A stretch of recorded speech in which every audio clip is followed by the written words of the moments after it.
अर्चना करते हैं। और प्रधानमंत्री जी ने कहा कि काशी और ग्वालियर का भी रिश्ता है।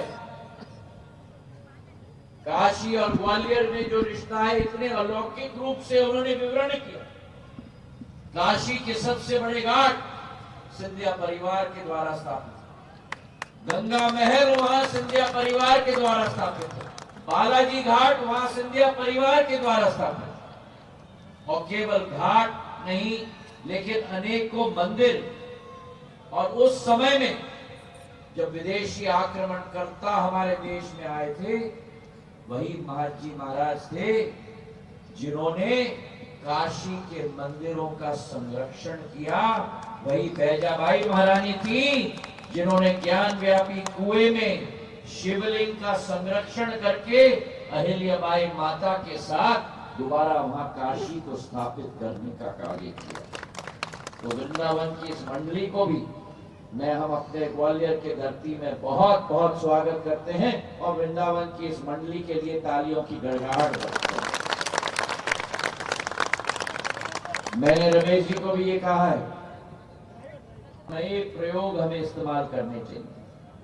और मैंने सदैव कहा है कि मुख्य संरक्षक के रूप में मैं आपके साथ नहीं खड़ा हूं, आपके सामने खड़ा हूं और आपके साथ मिलकर अगले साल भव्य दशहरा और रामलीला हम लोग फूलबाग में मनाएंगे। और यही कामना करता हूं कि इस वर्ष भी अच्छाई की बुराई पर जीत होगी। होगी? अरे पीछे से मुझे बताओ, होगी? बहुत बहुत धन्यवाद और हमारे पंडित जी का बहुत बहुत स्वागत और पूरी मंडली का बहुत बहुत स्वागत। हमारे मूल्य और सिद्धांतों की जीत हो, यही मैं कामना करता हूं।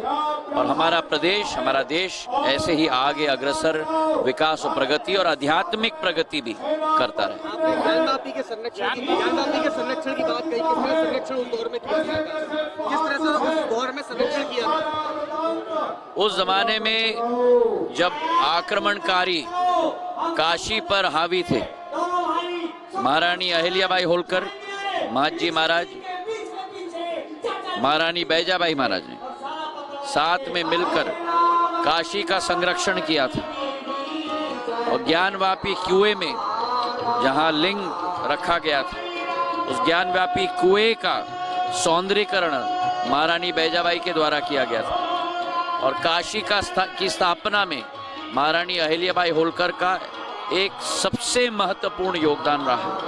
तो मराठाओं का हिंदू धर्म के साथ जुड़ाव, हिंदू धर्म का संरक्षण छत्रपति शिवाजी महाराज के समय से सदैव रहा है।